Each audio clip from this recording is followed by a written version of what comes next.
Never a dull day. Well, we get there. We get there. Yeah. If it can go wrong, it will go wrong. Hello, gentlemen. We are live now. I'm not going to be joining this session with you, but we are now live and you can start your discussion. Okay, hi. So let's get going. This panel is the ecosystem digitalization, decentralized digital assets, DeFi, blockchain, and crypto. So first of all, I'm just going to get the guys to introduce themselves and say what they do and what their particular area of interest is. Maybe top left, we'll start with Peter. Hi, my name is Peter Christensen. Been in finance and banking for the last 35 years in several senior positions and so forth, mostly in analysis and trading. Right now, I'm heavily involved in the blockchain area, but mostly on the trading side and finding solutions for asset managers.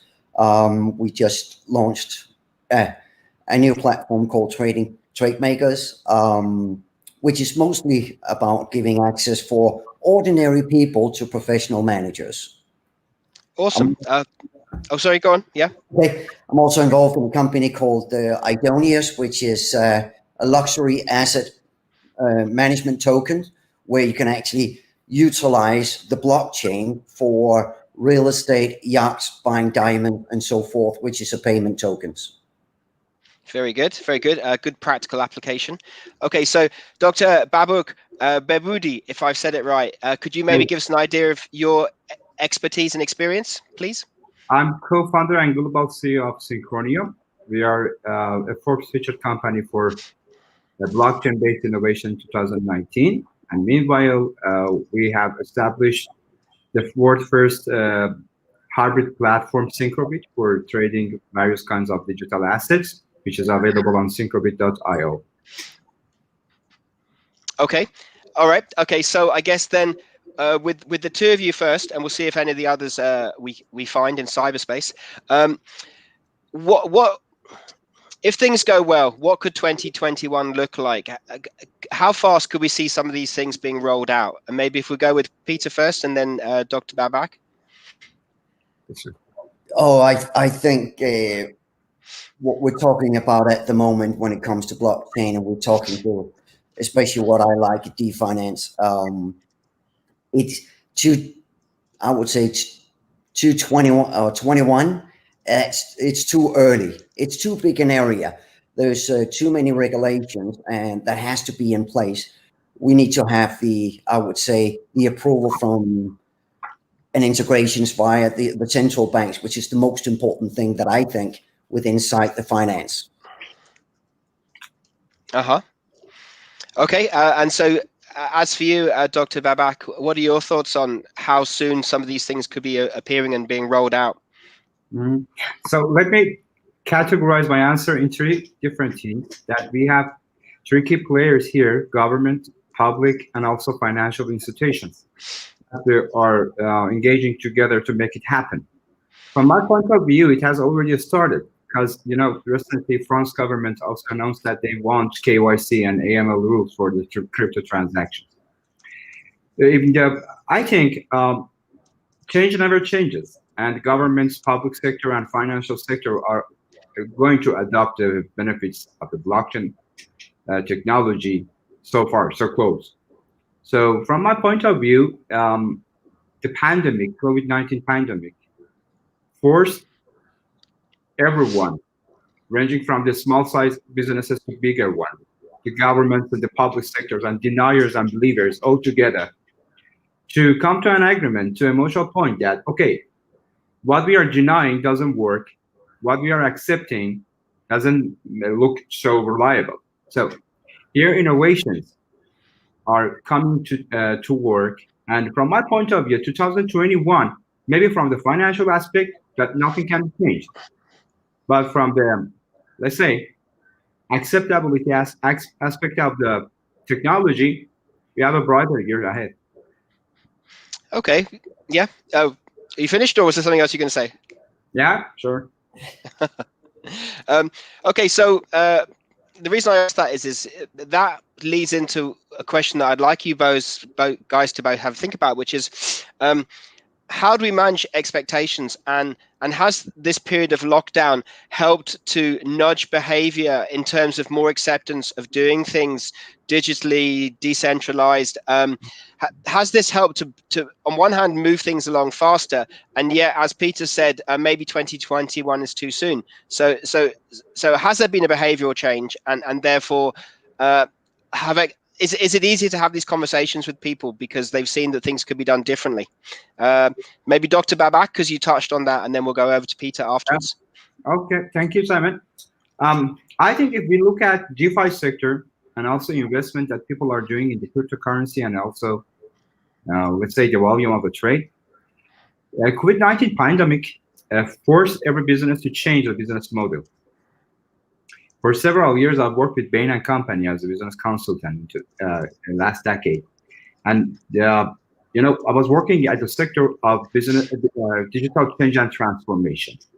Those days, we were trying to convince companies, especially C-level managers, to invest for adoption of new technologies, especially those make their company more lean and agile, the agility to respond to customer demand. So, as we saw in the COVID-19 pandemic, 35% of the global trade collapsed.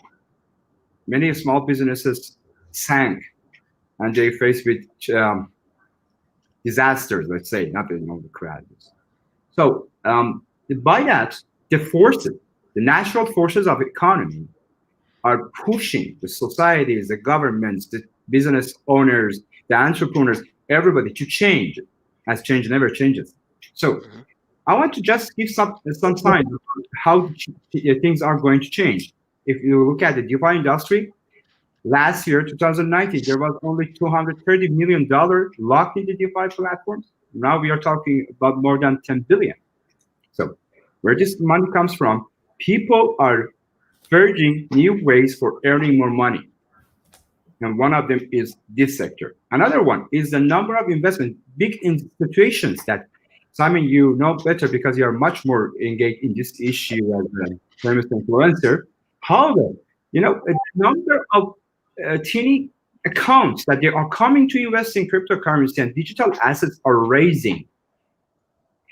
In comparison to 2017, where the Bitcoin was for the first time $90,000, and today that is again $19,000 approximately, the number of holders and the amount of the holdings is much, much more bigger. And the third thing is the volume of the trade. To be honest, on our platform, when we started with $25 million a day daily volume. Now we reached $1 billion daily volume. Especially our area of operation is North Africa, Middle East, and let's say Eastern Europe. So it means that in this area, people are much more preferring to go to digital investment and digitalization of everything. I think we have quite infrastructure in our era, since it is not 1990s, it's not 2000 even. Every year we have much more wider and better infrastructure that help people for getting to, more digitalized. Yeah, very good. Cool. Thank you. That's very good. Peter, what would your thoughts be on this? I would say we got to divide it into the technology and the users. The technology needs to be functionable, but who's going to use the technology? If the users is not using the technology, it doesn't matter how good the technology is. So we need to have this blue stamp. Now, we've seen that before it was more or less very retailed, very small people actually just going into digital asset trading and digital currency trading just to make money, not to use it in the market, right? Now we see larger funds, larger institutionals coming in, but they coming into this new asset class with very small money. If we look at the overall assets, overall AUM, what they're placing into Bitcoins, Ethereum, and Ripple, which is the three biggest ones, right, is a very, very small. They're just tipping their toes into this market. They're now using it as an asset class.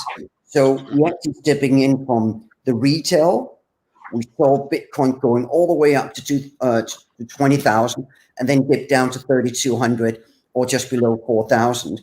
That was the retail small speculation market. This rise that we see now is totally different compared to what we saw before. It's now institutionals is coming in. There's a lot more substance, but we're still not there. We can compare it a bit like what we did in 1997, 1998, when Saxo Bank was the platform actually going online for online trading. Very, very few believed in it at the time. And they said, no, we want this personal service and all that, but the fees were not higher. Now look at today. How many voice brokers are there in London? We have thousands and thousands in the old days. Today, there's very, very few left. So I think it's going to take time to adapt, but we need to have the masses to adapt. And the masses in itself really don't care about the technology. Yeah. Is it fast? Is it cheap? And is it secure? We've heard all these scandals. I don't think there's that many scams and scandals out there. I think there's useless management. That's just my humble opinion. Not enough due diligence on the finance behind. I'm not a technical guy. I'm an old fart, financial fart, put into a candy store using my financial knowledge, adapting to common sense in the market. That's what it is. We just need to make sure that it's the trust in the systems. That's what it is. As soon as we get the trust from the normal mom and pops and Joes and so forth, and us normal people, as soon as we can trust the system, it will be emails, internet, it will be online trading on steroids, because the technology is 20, 30, 50 times better than it was in 97, 98, and 2000. And that's where I think where we're going to be. But to change that trust, it's going to take time. We can see now that we're on Zoom, normally we'll be meeting in Monaco, Malta, Hong Kong, and so forth, traveling 20 hours to actually be on a stage. Now it's becoming acceptable to have Zoom meetings. We don't have to meet up.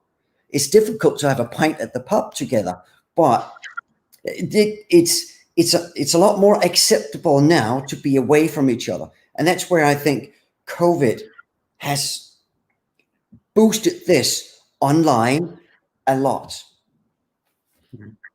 Yeah, look, I think you're right, and like you say, it's been a physical nudge towards decentralized behaviors in many ways, both in business and, like you say, in meetings. So I think you're right. Which part of the world are doing things well? And if people are asking you for proof of concept and good examples, who would you recommend for other people to have a look at, as well as your own operations, to like you say, to show that while things weren't necessarily done well in the past, there are good examples now? I guess who do you look to, and who inspires you by who's doing it well already? Maybe Babak first. Thank you. I think let's say developing. We should first judge the countries based on the position in the world. Developing countries and developed countries. So when we go to developed countries, they have plenty of good, well-established infrastructure that it is easy for them to make anything digitalized, and it's already there. So I think we cannot say about the countries. Let's say about the company. Yeah. They are operating, because I don't believe that generally the government. I just believe that governments are setting the rules right now, and these are the companies that are training people for new culture and helping them to adopting new models for business and life. So let's just say that with companies like Amazon and with your Prime service, they boosted the digitalization and also the e-commerce. They are a great example for that. As everybody was closing the business, these guys hired more people, even in the US, even in Turkey where I'm living. So I think Fortune 500 companies are doing the best, especially Google has provided a lot of services for happening is social media applications, let's say, like WhatsApp. WhatsApp improved their services to enable people for having multi-person meetings. Zoom provided their services for free and extended their infrastructure. So in comparison to that, I think the companies are doing their best. However, when it comes to regulations, we have still a sort of insane regulations that are depriving the companies from what really they want. As a developer company, I can say that. A company with free hand can do many things for the society in comparison to the companies that are sticked and busy with the regulations that every day they are coming. So the business model changed from we are 230 people in the company, but because of the pandemic issue, only we can accept 1/3 of our personnel in a given day to work together at the development center we have. So it had a lot of lessons for us as a company to change our business model as well. So I cannot say that a country is working good because every country is trying its best to do something. The British government, Turkish government, the US, I don't know, Dubai government, but those countries that they started digitalization, digital change and transformation as a core of their social, economic, political, and let's say educational system, they did great. So I can say about Turkey, for example. In Turkey, the government, from the first days of the pandemic, started a system, EBA, and they closed all the schools. And because of the good internet infrastructure in the country, around 40 million students started training and getting education from home. They distributed tablets. So for those people that they don't have access to computer and tablets before. So every government, I think, is trying their best by considering the restrictions for financial resources and also the infrastructure. But if I want to conclude my answer, I want to say that with coronavirus pandemic, we saw that most of governments and political systems are frustrated and they don't have any plan for doing anything at all. Yeah. And they are properly unprepared for such a thing. So it was a great lesson for everybody at the higher level and lower level that if the second time we are going to face with such a disaster, such a pandemic, what they should do. 21st century, let's say, is pregnant for that. It is just a beginning for such a pandemic. It's just a beginning for such a, issues. If I want to say that, we have seen the World War III, but it was not with nuclear weapons, it was not with chemical weapons, it was with a microgram virus. I don't want to say that somebody did it and sent it to the streets to kill people, but it happened. And what was here, we see the struggle between the governments, between the administrations, that they were going to show somebody else guilty, not themselves. So, to be honest, we are going to enter in a new era where the governments are properly unprepared for disasters. Yep. Let's hope so. Peter, what are your thoughts on this? Thank you. Let's compare it with the new vaccine that actually just came out. This collaboration between governments and so forth is very, very important, right? I am not a big fan of centralization. I am not a big fan of one government running everything. On the contrary. But if we look at the collaborations between pharma, government, and financing and the vaccine that just came out, if a lot of people say we can't trust the vaccine, but when you have a vaccine that needs to be done and you have all the governments working together, all the pharmaceuticals working together. They have all the test persons that they need. We're talking 30, 40, 50, 60, 70, 80, 90,000 people, and all the funding. You can actually make this vaccine in what they've done in less than 9 months. Mm-hmm. And it's all approved and it's all done by the book because everybody was working together and they had unlimited funding. If we look at this with the blockchain as well, if everybody was working together and everybody can adapt the same rules within inside this, it would go a lot faster. If we look at US, their financial infrastructure is, compared to some of European countries, 15, 20 years behind due to very old rules in the 60s and so forth on the banking side. They're simply not ready for it. They need to implement that. And that's going to take time. The same thing goes, if we look at Africa, Africa is a huge area. They haven't had that much technology. So they're, in a way, starting from scratch, learning from all the mistakes that had happened already in the past and don't have to do that. So they're starting at a much higher level. Now they need to have the infrastructure as well, which is called charging stations, so everybody can actually use and pay via their mobile phones and so forth. So there's a lot of things to consider here before it actually adapt worldwide. I think Asia is the one who's going to go a lot faster. Some countries in Europe is very far ahead with this. I'm Danish, but Denmark is really far ahead, and it's very well developed within inside the technology and the payment systems. It's also a very small testing country that is high educated and so forth. Mm-hmm. But when you need to go across borders, you need to have all countries working together and accepting the technology, the payment systems. If there is a smart person out there on the tech side who can create an AI system that can make all the tokens, all the coins, all the blockchain work together, and just as an adapter, saying, I can use my Microsoft system on the app or on the Apple systems, right? That means we'll now be able to adapt all the small ecosystems within inside each blockchain, each company, and have that converter, no matter if you're using Bitcoin, Ethereum, Cardano, or whatever, or Ripple, doesn't matter.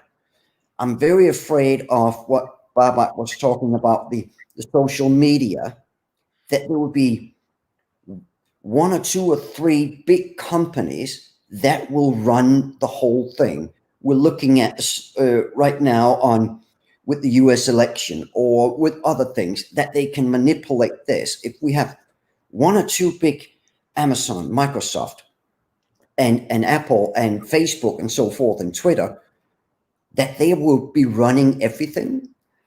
That's the scary thing. But if we could have this technology that can adapt all the different blockchains and all the different things, we now actually have a decentralized system, decentralized ecosystem within a company that can create their own blockchain, their own ecosystem that fits their needs, that fits their company, that doesn't have to adapt to another blockchain, to another ecosystem.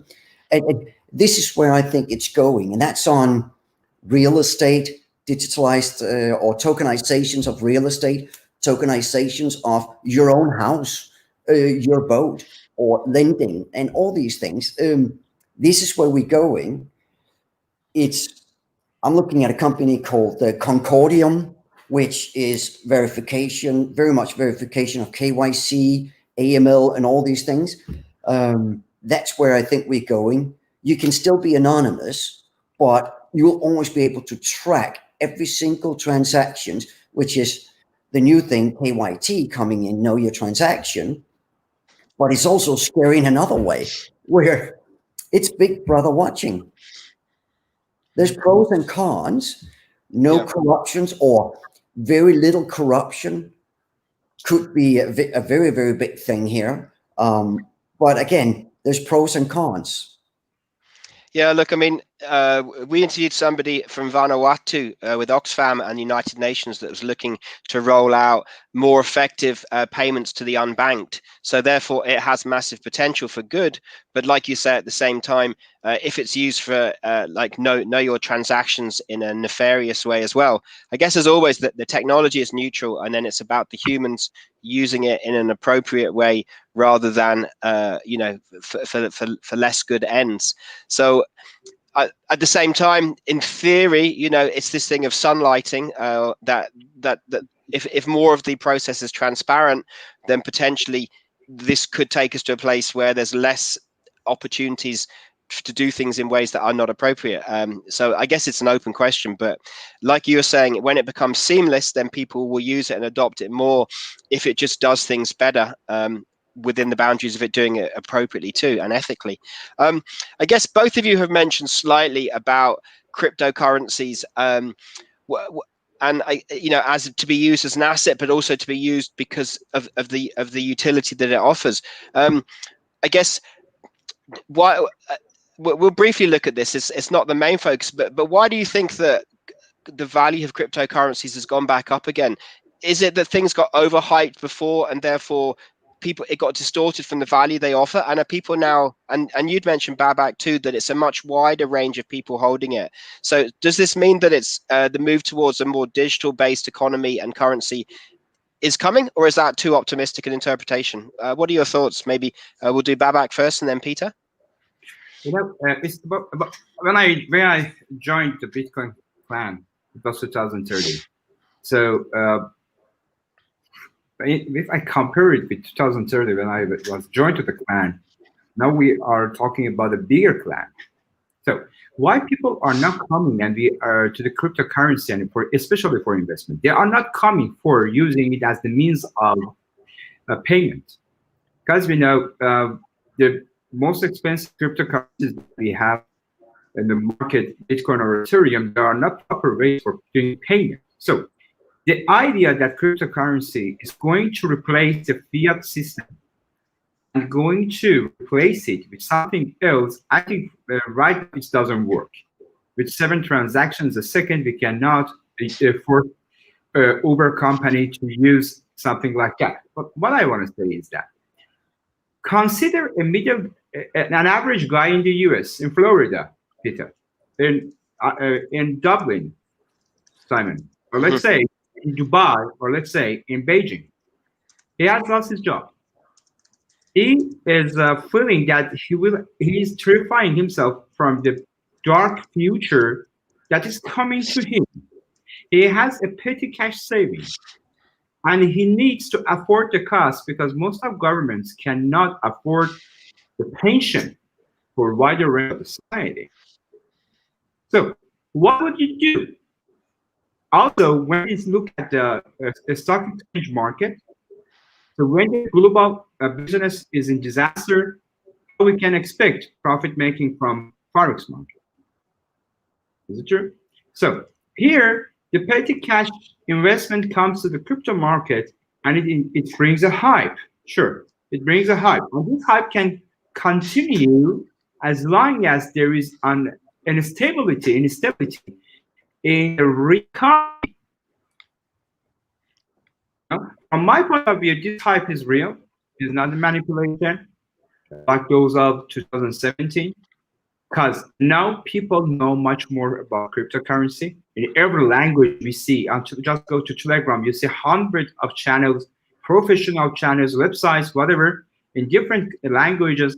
Many people, influencers in different languages, talking to the cryptocurrencies, word of the town, and sure, it attracts people. I can say that $100 per person coming to this market within a year, it makes it the world's largest market. However, we have a long way to do that. But cryptocurrency, to be used and utilized as the true way of payment, we have a long way to talk about it and to reach there. I mean, a decade is still remains.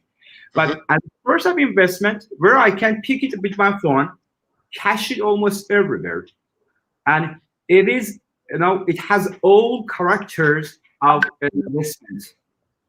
it has proper character of a proper investment. So more people expect it to come.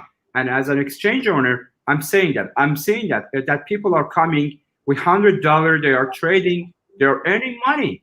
So big investors still don't have any faith in cryptocurrency because sure they are invested in real estate, in S&P 500 or whatever. But what we are now here seeing, petty cash investment is increasing. 80% of the investors in cryptocurrency or those people with petty cash funds. So from my point of view, is promising. Peter. Awesome. Okay. I think it's going to take a bit longer than that because it's a worldwide adaptation that we all talk about, and it's going to be, oh, we can see it next year because we're in the middle of it all, and we're so much involved in our enthusiasm. Whoa, it's going to be absolutely amazing in 2021 and 22 and 23, and then everybody is on blockchain, right? Or everybody is using this technology. That's not going to happen. We also have to look at what is the human nature. Human nature and psychology hasn't changed for 2,000, 3,000 years. It doesn't matter, which is why we use technical analysis. And candlesticks on the trading side, that hasn't changed. It's still the same parameters, still the same calculation methods that we use inside candlesticks. So this COVID has actually put blockchain and all these things on steroids and speed because we can't see each other. But the human nature is still that we have to meet. We wouldn't be having these discussions online if we haven't had COVID. Now, I think with Inside Pharma, it works really well if everybody could work together and pull all their efforts together and actually have the testing persons and so forth. But we've got to look at the human nature in itself. We like to meet, we like to hug, and you can't do that via blockchain, right?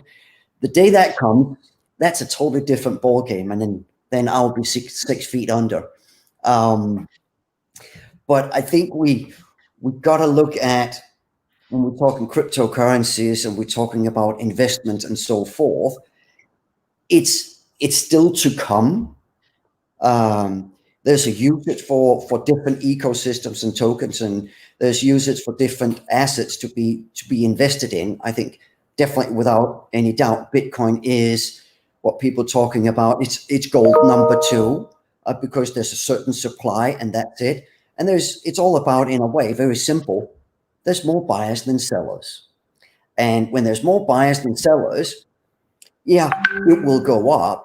And if we look at how many Bitcoins are there to actually be mined, not that many yet, right? So it's going to be, I think it's 2024, it's going to be halved again. Now, if we only have 0.5% of the AUM within the institutionals, or 0.2% of the AUM, and Bitcoin is at 18,100 or whatever it might be right now, let's say they change the portfolio and the attitude with inside funds, family offices, to say we need to have a 5% allocation into digital assets.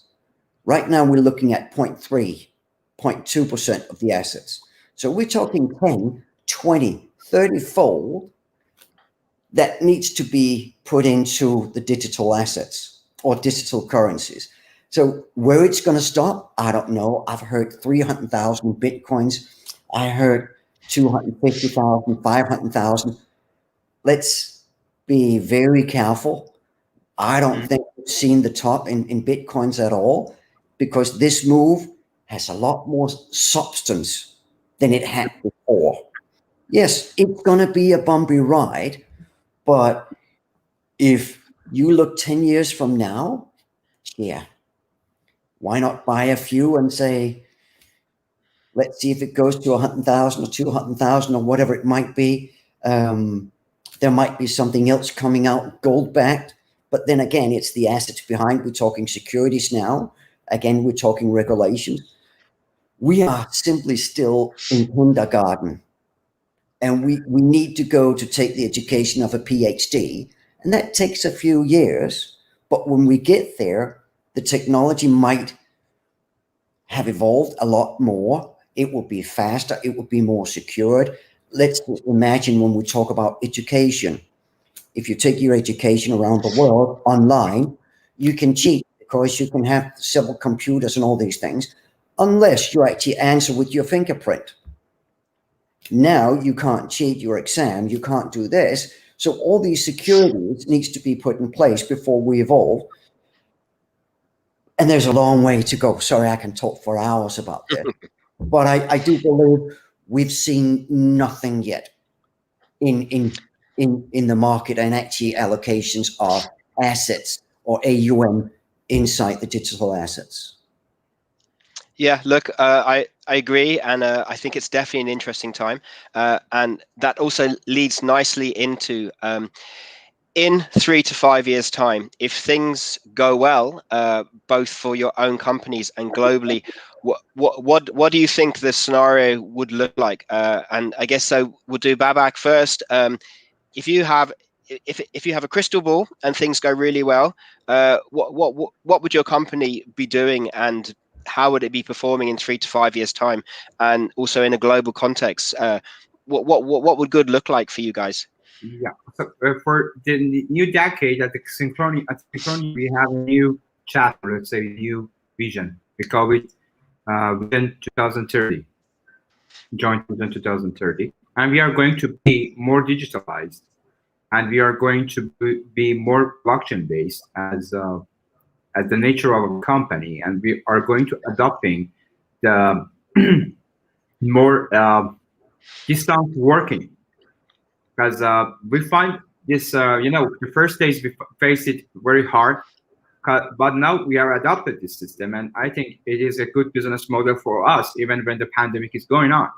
Mm-hmm. And for the next decade, my company will develop much more platforms, faster, cheaper, smarter, and much better than before, based on the lesson learned in 2010 to 2020. That's my point. Okay, and Peter, again, so if it goes really well for you guys, we come back and talk to you in 3 years' time. What will you be doing?